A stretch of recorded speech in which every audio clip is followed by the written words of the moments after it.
આપનું સ્વાગત છે। હું છું પંકજ શર્મા। શરૂઆત મહત્વપૂર્ણ ખબરથી। ગુજરાતની રાજનીતિના સૌથી મોટા સમાચાર આવી રહ્યા છે। મંત્રીમંડળના વિસ્તરણની સત્તાવાર જાહેરાત। મંત્રીમંડળના વિસ્તરણ બાદ આવતીકાલે શપથવિધિ થશે। શુક્રવારે 11:30 કલાકે નવા મંત્રીઓ શપથ લેશે। મંત્રીમંડળના વિસ્તરણ બાદ પદનામિત મંત્રીઓ શપથ લેશે। મહાત્મા મંદિરમાં શપથવિધિ યોજાશે। ગુજરાતના ઇતિહાસમાં પહેલી વખત મહાત્મા મંદિરમાં શપથવિધિ યોજાવાની છે। અત્યાર સુધી રાજભવનમાં શપથવિધિ સમારોહ યોજાતો રહ્યો છે, પરંતુ પહેલી વખત મહાત્મા મંદિરમાં યોજાશે શપથવિધિ।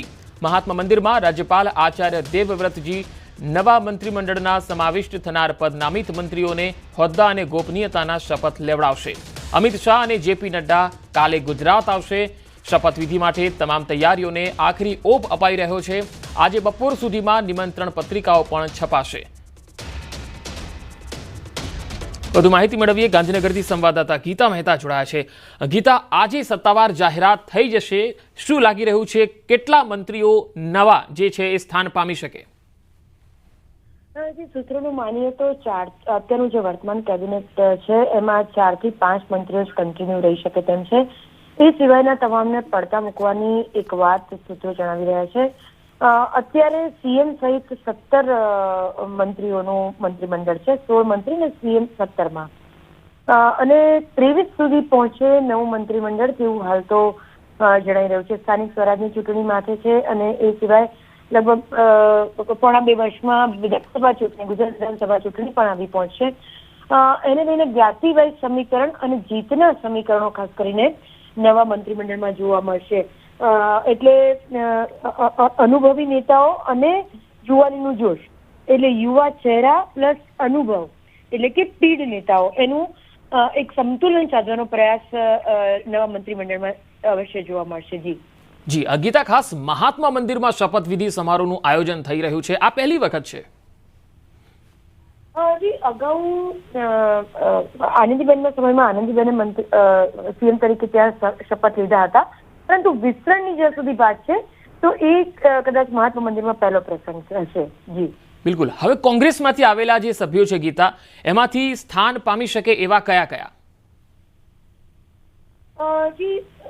ન્યૂઝ 18 ગુજરાતી પાસે જે માહિતી આવી છે એક્સક્લુઝિવ, તે અનુસાર કોંગ્રેસમાંથી ભાજપમાં આવેલા એક પણ નેતાઓને હાલ પૂરતું કોઈ સ્થાન મળી શકે તેમ નથી। તેમને વધુ રાહ જોવાનો સમય આવી શકે એમ છે। એટલે એવું માની શકાય કે આગામી વિધાનસભા ચૂંટણીમાં જો ભાજપ ફરીથી સત્તા પર આવે અને ત્યારે કોંગ્રેસમાંથી ભાજપમાં જોડાયેલા લોકો પણ ભાજપમાં હોય ને એટલે ટિકિટ મળી હોય ને તેઓ જીતે તો કદાચ તેમને મંત્રી પદ મળી શકે, પરંતુ હાલ પૂરતું સૂત્રો એવું જણાવી રહ્યા છે કે કોંગ્રેસમાંથી ભાજપમાં આવેલા લોકોને મંત્રી પદ નહીં અપાય। ગીતા, બીજો એક ખાસ ચર્ચા એવી પણ છે કે નવું મંત્રીમંડળ જે હશે એ પૂર્ણ કદનું 27 સભ્યોનું પણ હોઈ શકે છે। આ અંગે કોઈ અપડેટ? કદાચ જો રાજ્ય સરકારને એવું લાગતું હોય કે વધુ મંત્રીઓ રહેવાથી જ્ઞાતિ સમીકરણ અને વિસ્તાર એને વધુ સારી રીતે સાચવી શકાય તેમ છે, એવું જો જણાતું હોય, કે મેં આપણે કહ્યું કે સ્થાનિક સ્વરાજની ચૂંટણી ફેબ્રુઆરીમાં આવશે અને લગભગ પોણા 2 વર્ષમાં ગુજરાત વિધાનસભાની ચૂંટણી પણ આવી જશે। એટલે જો એવું લાગતું હોય કે વધુ મંત્રીઓની સામેલગીરીથી જીતના સમીકરણોમાં ફેર પડશે તો ચોક્કસપણે એવું બની શકે કે મંત્રીમંડળનો વિસ્તાર થાય। પરંતુ ગુજરાતના ઇતિહાસમાં જ્યારથી નરેન્દ્ર મોદી શાસન પર આવ્યા હતા ત્યારથી બહુ મોટા મંત્રીમંડળનું અહીંયા સમીકરણો નથી જોવા મળતા, એવો ઇતિહાસ નથી જોવા મળતો।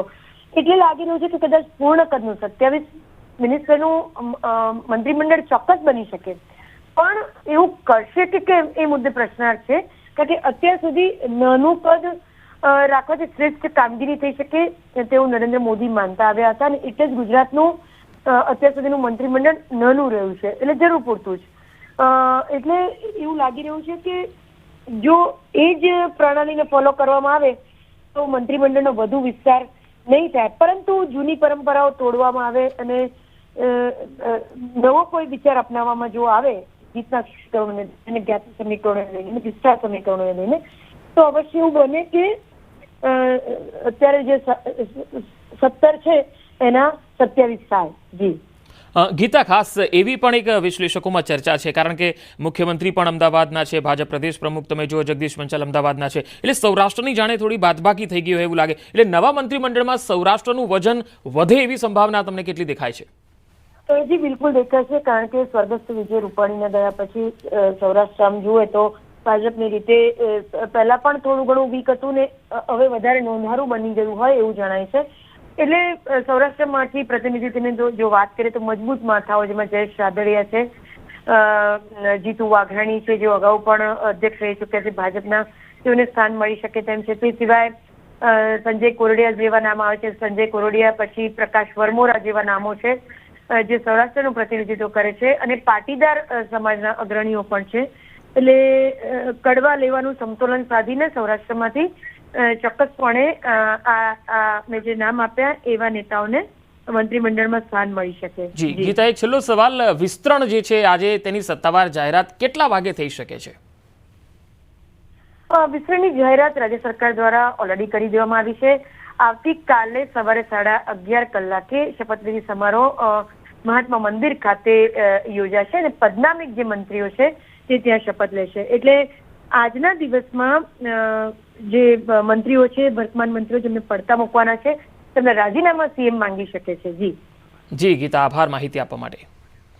તો ન્યૂઝ 18 પર મંત્રીમંડળના વિસ્તરણનું સતત અપડેટ. મંત્રીમંડળના વિસ્તરણની સત્તાવાર જાહેરાત થઈ ચૂકી છે. આવતીકાલે જે પદનામિત મંત્રીઓ છે તેઓ ગાંધીનગરમાં જોવા મળશે, શપથવિધિ લેશે, અને વર્તમાનમાં જે મંત્રીઓ છે જેમના રાજીનામા છે તે આજે સીએમ માંગી લેશે.